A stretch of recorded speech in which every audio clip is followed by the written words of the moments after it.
Do you love a Mississippi pot roast? We sure do. Today I'm canning it up to make it shelf stable.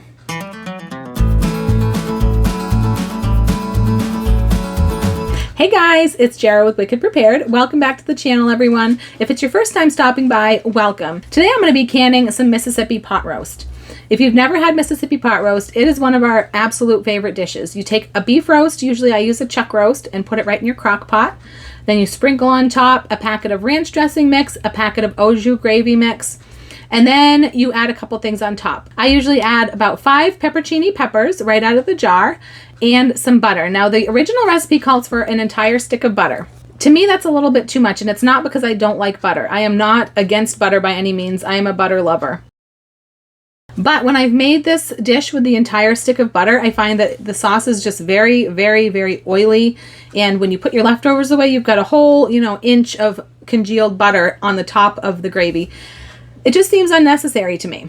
So I usually cut it down and put a little less butter in, just a few pats of butter on the top. It doesn't need the whole stick, in my opinion. I have seen people canning Mississippi roast, but a lot of people will cut out certain ingredients because they're not supposed to be used for canning. Now, you know that I do some Rebel canning. I find that sometimes the test of time is just as good as any test that any government agency can do. But just keep in mind that this is going to be Rebel canning because there's certain ingredients that you're not supposed to can with. You're not supposed to can with dairy ingredients, and I guess there's some dairy ingredients in the ranch dressing mix, although I can't imagine it's much. And the au jus, they has some thickeners in it that you're not supposed to can with, but to me those are just like seasonings, so I think it's going to be just fine. You're not supposed to can butter, but there's people who can butter, and it works out just fine. So just keep in mind, this is not an approved recipe. This is just my own recipe, my kitchen, my rules, but I'm just here to show you my process and how I did this. All right, so I've got my chuck roast here, and I've got some quart jars. These are wide mouth quart jars. I use wide mouth for just about everything. It's just easier to get the contents in and out of a wide mouth quart jar. The only thing I would use the regular mouth for is things like broth, maybe spaghetti sauce. Anything you can use a regular mouth quart jar for, you can use the wide mouth for, but not really vice versa. So the only reason I even buy the regular mouth is that they're just a little bit cheaper. But I'm going to start chunking up my meat into chunks. Just, decent size chunks for eating, just like any other time that you would can beef. They don't all have to be the same size. If there's large pieces of fat, I'm going to cut that out, but I'm not going to worry about really all of the fat because some fat is going to give us some flavor. That's absolutely fine. That's another reason I believe that it really doesn't need the whole stick of butter. There's plenty of fat in the meat. So I'm just going to start chunking this up and putting this into my jars. And then I'll bring you back when I've got my jars filled and we'll see what else I'm going to add to them. All right, so I've got all my beef cut up and in my jars. Now this ended up being exactly 3 chuck roasts, and these were really large chuck roasts. I always try to get, when I'm getting meat on sale, I try to get the biggest packages that I can. And I do that just by looking for the highest priced packages, because if they're all priced the same per pound, then the highest priced package is going to have the most pounds of meat in it. So these were really large chuck roasts, and 3 of them filled only 5 jars. I'm surprised at how much meat fit into each jar. Now, you're supposed to leave an inch of headspace for canning meat. I did leave a little bit extra headspace. I don't know if you can see that very well. I left a little extra headspace because we are going to add a few more ingredients, so we want to make sure that we leave room. So the ingredients that I'm going to add are the rest of the ingredients for a Mississippi roast. So I've got ranch dressing mix, and I just have the big bulk container. I've gotten these at warehouse clubs before. I've gotten Hidden Valley, but this is from Save-A-Lot because this was the cheapest way to buy it. But you can use it from packets or you can use it bulk, wherever you get it. And then I have some Azure gravy mix. Now this is a big bulk container because it's cheaper than buying the little packets. We do use quite a bit of this. This is one of our favorite dishes right here, and other dishes that we make that use Azure mix. So I got that off of Amazon. And then I also have a thing of peppercini peppers that's going to go into our roast. And I have 1 stick of butter, and I've just cut it up into little about tablespoon pats of butter. All right, so I'm going to start by putting in the ranch dressing mix, and I'm going to use about a tablespoon of each of these mixes. Now, I might go like a heaping tablespoon, a little bit heavy, because for 1 roast in the crock pot, I would use a whole packet, and a whole packet is usually 3 to 4 tablespoons. So I feel like it'll be a little bit light, but where I've never done this before, it's probably a good idea to go light instead of going heavy. But so we're going to put a tablespoon of the ranch dressing mix. And so next I'm going to do the au jus mix, and I'm just going to use the other side of this tablespoon because it's got two sides on it. Put a tablespoon of that in each jar. And next I'm going to do my pepperoncinis. I think I'm going to put 2 into each jar. Typically when I do the roast in the crock pot, the traditional way, I put 5 pepperoncinis on top. And my sister just leaves them out entirely. I've got to tell you a story. The first time I ever made this recipe or a recipe like this, I'm not sure, this was years ago, and the recipe called for the whole jar of pepperoncinis. Either it called for the whole jar, or maybe I neglected to read the recipe carefully, which is entirely possible. And so I dumped in the whole jar of pepperoncinis with all of the juice, and that roast was basically inedible. No one in my family could eat it. I choked it down because I don't like to waste things. So I don't like to throw things away. But because of that, I never tried this recipe again for a long time until I saw another version of it which said to just put 5 on top. And so I tried it again, and we love that. And like I said, my sister makes this a lot, but she just leaves them out entirely.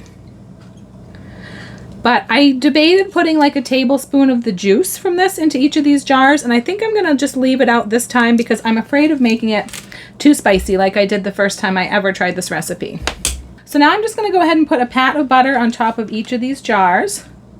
Try to avoid the rims because you don't want to get anything on the rims of your jars, but this butter is not particularly firm, so I'm going to have to clean the rims.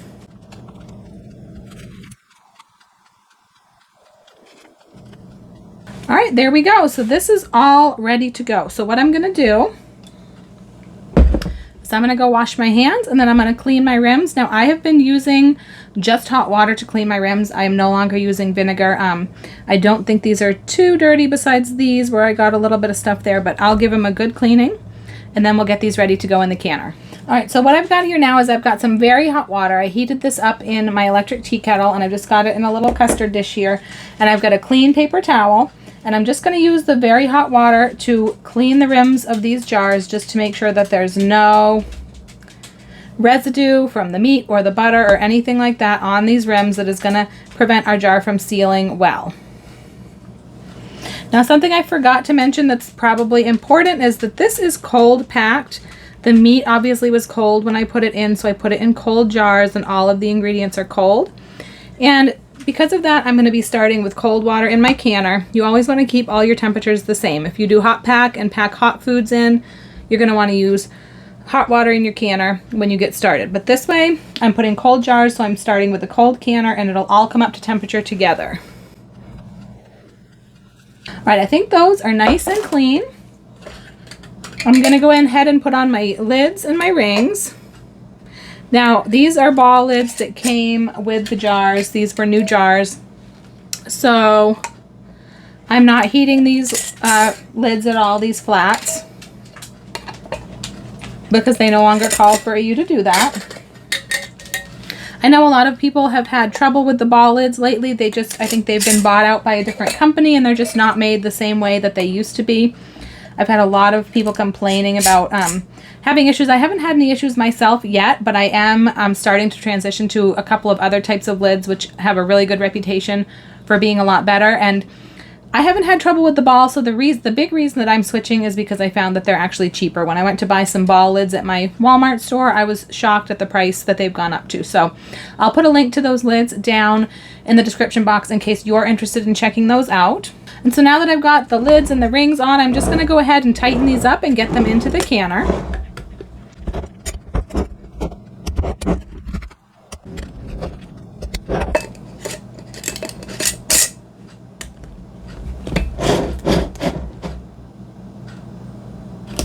All right, so everything's ready to go in. I'm going to go ahead and get these in the canner. Like I said, it's cold packed, so my canner's cold, the water in my canner's cold, everything's cold. And because it's meat, we're going to be pressure canning for 90 minutes. It's 90 minutes for quarts of meat.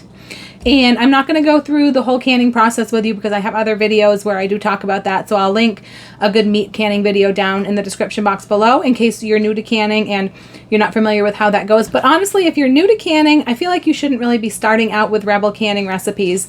I feel like you should probably get the basics of canning down pat first, and then you're better equipped to make decisions about what you do want to do in your kitchen when it comes to breaking the rules, if that makes any sense. So I'm going to go ahead and get these in the canner for 90 minutes, and then I'll see you when we're done. All right, processing time is all up. Let's see how these came out. That is looking pretty good. All right, they're looking great. I'm going to let these cool down and make sure that everything's sealed. And then a little bit later, I'll probably open one up and we'll try it out so I can let you know how it is. Now I'm going to go ahead and open one of these up so we can see what a fast and easy dinner this is going to make. Now at this point, if you didn't want to have all of this fat in your dish, this would be a good time to skim a lot of this off because it's all hardened up on the top here. And once I get this open, I'm going to go ahead and decide if I want to thicken this sauce at all, this juice. I don't typically thicken when I make this dish in the crock pot from scratch, and it's more of a juice than it is a thick gravy. But sometimes things turn out a little bit thinner, I find, when they're pressure canned like this. So I'm going to open it up and see if I want to thicken the sauce at all.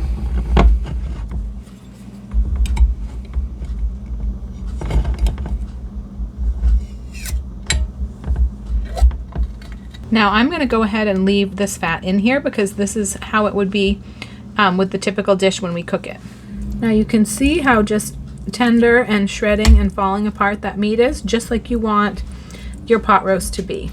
Now if I did want to thicken this, this is the point at which I would do it while this is still cold, because this is the perfect time to blend in some thickening.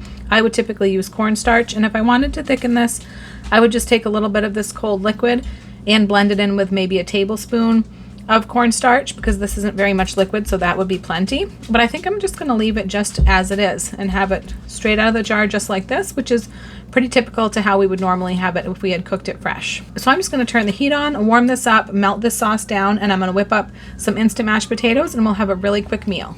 So here we have our quick, easy dinner. The roast looks delicious. Mashed potatoes with some of the juice, and then we just got a little bit of leftover cowboy beans. Bon appetit.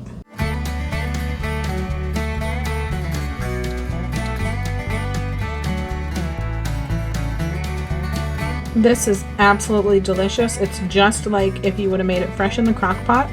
The meat is fall apart tender and the juice is perfect. It actually made me realize this would be really good even as like a shredded beef kind of French dip sandwich, because you have all this nice juice that would be perfect to dip a sandwich into. So that's another option with this. Well guys, this has been a total hit. This is definitely a canning project that I'm going to do over and over again. Anytime I can get this meat on sale, I'm going to put up a few jars of this. I love that it makes it shelf stable, so I can take advantage of the sales to buy a bunch of beef on sale and put it up for later without having to take up valuable freezer space. I also love that it kind of puts it down into a smaller serving size, so if not everyone's home for dinner, I can just open up one jar and have enough for just 2 or 3 of us. You probably could get a few more servings out of it in a normal family, but Mr. Wicked Prepared is a big guy with a big appetite. He could probably eat a quart of that all by himself. Now, if you're going to try this yourself, keep in mind that both of the seasonings that I used are pretty salty seasonings. If you have ever had Mississippi pot roast, if you're familiar with the recipe, you probably already know this. That's why we like it so much. It's well seasoned, it's salty. But if salt is something that you don't like as much, or you can't eat as much for medical reasons, or for whatever reason you don't want it quite as salty, you can cut down on those amounts. In fact, if you're making it for the first time, you might want to try, a few jars with less and a few jars with more and see what you like better. Or start with less and then work up to more if you think that you like it that way. I'd like to thank you for watching today. I hope you enjoyed this video, maybe found it helpful or at least entertaining. If you like this kind of video, make sure to check out our canning playlist, and also make sure that you're subscribed to the channel and you have your notification bell turned on. Be sure to check in and let us know you were here by clicking that like button. And if you made it all the way to the end of the video, leave me one of these beef emojis down in the comments. I'm Jara with Wicked Prepared. Survive today, thrive tomorrow. We'll see you next time.